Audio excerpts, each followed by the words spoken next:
Breaking news చూస్తున్నాము. బండి భగీరథ్ ముందస్తు బెయిల్ పిటిషన్ పైన హైకోర్టు సెన్సేషనల్ డెసిషన్ తీసుకుంది.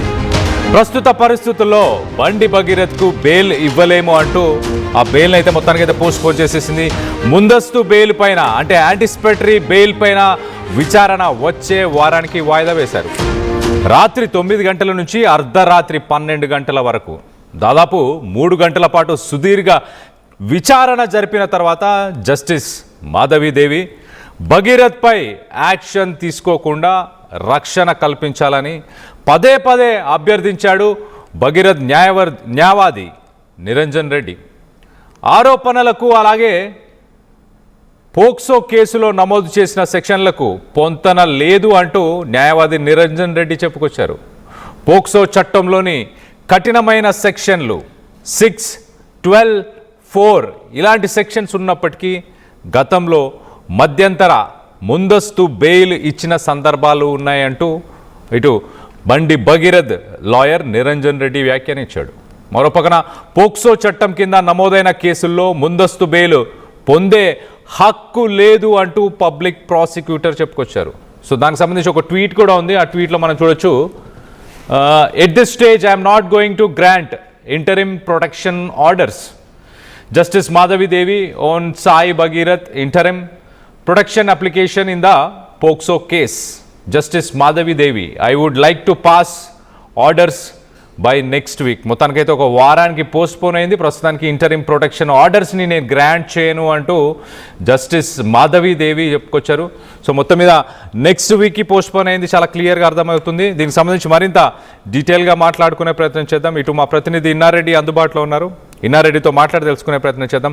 ఇన్నారెడ్డి, చెప్పండి, నెక్స్ట్ వీక్కి పోస్ట్పోన్ చేయడానికి రీజన్స్ ఏంటి? ఏం చెప్తుంది మాధవీలత అన్నట్టు, అంటే ఎలా చూడాలి ఇప్పుడు జస్టిస్ మాధవీలత చెప్పిన విషయాలని? సాగిన ఆర్గ్యుమెంట్స్ మనం చూసాము. తర్వాత ఇరువైపులా కూడా ఎవరికి వాళ్ళు, అంటే ఇక్కడ ప్రధానంగా మైనరా మేజరా అనే దాని మీద కూడా చాలా తీవ్రమైన వాదోపవాదం జరిగింది, అంటే వాదోపవాదాలు జరిగాయి. ఇదే కాకుండా ఆమె ఇంటెన్షనల్ గా వెళ్ళింది అన్న విషయాన్ని అవతల పక్క భగీరథ తరపున అడ్వకేట్ తన ప్రొవోకేట్ చేశాడు. తర్వాత దీనికి సంబంధించి లీగల్ గా ఎలాంటి రైట్స్ ఉన్నాయో మైనరే అన్న విషయం మీద ఆమె పుట్టిన హాస్పిటల్ సంబంధించి హాస్పిటల్ సర్టిఫికేట్లు అవన్నీ కూడా సబ్మిట్ చేసిన తర్వాత ఆ కేసు చాలా కీలక దశలో ఉంది. అంటే ఈ సమయంలో కనుక ఒకవేళ బెయిల్ కనుక ఇస్తే డెఫినెట్ గా ఆయనకున్న పరుగుబడి పరుపతి, అది కాకుండా సోషల్ మీడియాలో ఇప్పటికీ ఆమెను బ్లేమ్ చేసే ప్రయత్నం చేస్తున్నారు. ఆ దిశగా పోలీసులు కూడా ఎవరైతే ఈ రకమైన ఫొటోస్ పెట్టి తర్వాత ఈ రకమైన నెగిటివ్ కామెంట్స్ పెట్టి అమ్మాయిని ఇబ్బంది పడ్డట్టుగా వాళ్ళు సోషల్ మీడియా పెడుతున్నారో వాళ్ళ మీద ఇప్పటికీ యాక్షన్ చూడలేదు. కొన్ని యూట్యూబ్ ఛానల్స్ మీద కూడా యాక్షన్ తీసుకోవడం మనకు తెలుస్తా ఉంది. సో ఆ విషయాన్ని మనం పక్కన పెడితే, సో అంటే ఏమీ యాక్షన్ తీసుకోకముందే, ఇన్వెస్టిగేషన్ మొదలు కాకముందే ఈ రకమైన ప్రయత్నాలు, రకరకాల ప్రయత్నాలు అని చెప్పుకోవచ్చు. ఆయన ఇప్పుడు నిన్న కోర్టు ఆర్డర్ తెచ్చుకున్నాడు, అంటే బండి సంజయ్ పేరు ఎక్కడ మాట్లాడొద్దు అని చెప్పి తెచ్చుకున్నాడు కాబట్టి మనం ఆయన పేరు మెన్షన్ చేసుకోలేదు. దీనికి సంబంధించి ఈ రకమైన అధికారం ఉంది, తర్వాత హోంశాఖ సహాయ మంత్రిగా ఉన్నాడు కాబట్టి సాక్ష్యాలను తారుమారేసే అవకాశం ఉంది, ప్రభావితం చేసే అవకాశం ఉంది. ఇది చాలా క్రూషియల్ టైం. ఈ సమయంలో కనుక ఇస్తే పోలీసులు ఇన్వెస్టిగేషన్ సజావుగా సాగదన్న పలు అంశాల మీద మన జడ్జి గారు ఈ విషయాన్ని మధ్యంతర ఉత్తర్వులు ఇవ్వడానికి కూడా ఆయన నిరాకరించిన నేపథ్యం చూస్తా ఉన్నాం. ఇదే కాకుండా నెక్స్ట్ వీక్ లో మళ్ళీ, అంటే ఈ వారం రోజుల్లో అతని యొక్క హాజరవ్వడం కానీ, తర్వాత ఆయన ఇచ్చిన సమాధానాలు కానీ, తర్వాత ఎక్కడా కూడా ఈ కేసులో డీవియేషన్స్ లేకుండా కనుక సహకరిస్తే అప్పుడు ఆలోచిస్తామన్న ఆ ధోరణిలో కూడా జడ్జి గారు చెప్పినట్టు తెలుస్తా ఉంది.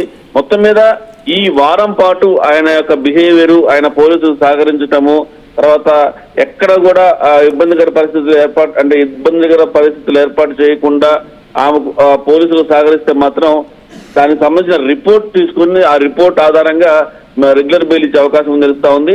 ఎందుకంటే దీంట్లో పోక్సో కేసు కాబట్టి ఎట్టి పరిస్థితుల్లో బెయిల్ అయితే వచ్చే అవకాశం అయితే లేదు.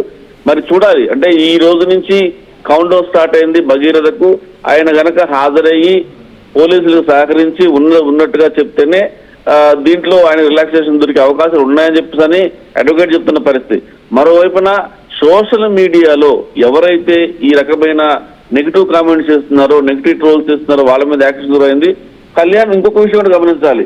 చివరకు ఈ సోషల్ మీడియాలో ఈ దుష్ప్రచారం అనేది జస్టిస్ మాధవీదేవి మీద కూడా చేస్తున్నారు అని చెప్పేసి కూడా ఆమె ఆవేదన వ్యక్తం చేసింది. చైర్మన్ పదవి ఇస్తారంటూ ఇన్నారెడ్డి చైర్మన్ పదవి ఇస్తారు, బెయిల్ ఇస్తే చైర్మన్ పదవి మీకు అందుతుంది అంటూ సోషల్ మీడియాలో కొన్ని పోస్టులు అయితే చక్కర్లు కొడుతున్నాయి. జస్టిస్ మాధవీదేవికి ఒక చైర్మన్ పదవి ఇస్తాము అంటూ ఆయన ఒక హామీ ఇచ్చాడు అంటూ కూడా సోషల్ మీడియాలో పోస్టులు చూసాం.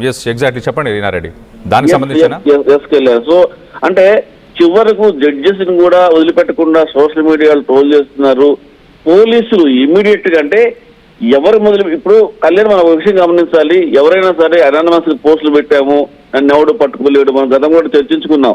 ఇప్పుడున్న టెక్నాలజీ